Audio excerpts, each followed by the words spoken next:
Once upon a time, in a lush green forest, there lived a little bird named Gusto. Gusto had bright blue feathers and a sharp, clever mind, but he had one flaw: he was incredibly greedy. Every morning, Gusto would fly out of his cozy nest, high in the tallest tree, to find food.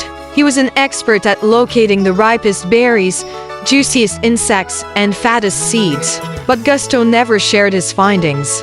When other birds chirped hello or asked where he found such delicious treats, Gusto would simply shrug his wings and say, "Oh, I just got lucky." Then, he would hide his food in secret spots so no one else could have any. One day, after a particularly successful morning of foraging, Gusto found a large patch of berries, plump and glistening in the sunlight. He couldn't believe his luck. He ate until he was full and then picked as many berries as his beak could carry. But even though he had more than enough, Gusto decided to keep the rest for later. He buried them under a pile of leaves, making sure no other birds saw him. As Gusto flew back to his nest, he noticed the sky growing dark. Thick, heavy clouds rolled in, and soon a fierce storm began to howl through the forest. The wind shook the trees, and the rain poured down in sheets. Gusto hurried to his nest, but by the time he arrived, he was soaked and shivering. For days, the storm raged on, making it impossible to leave the nest.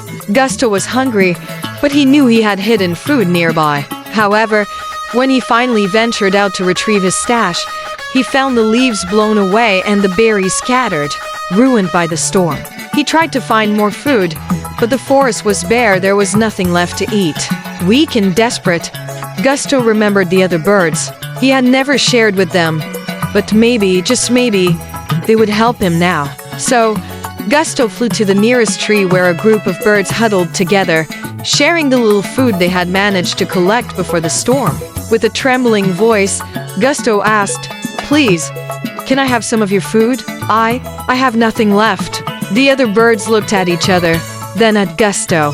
They had noticed his greed before, but they also knew what it was like to be hungry. Without a word, one bird hopped forward and dropped a small berry at Gusto's feet. Another followed with a seed, and soon, Gusto had enough to eat. Grateful and ashamed, Gusto realized how wrong he had been. He promised himself that from then on, he would always share what he had. And so, as the storm finally cleared and the sun shone brightly once more, Gusto began a new life, a life where he was no longer a greedy bird, but a friend to all who needed him.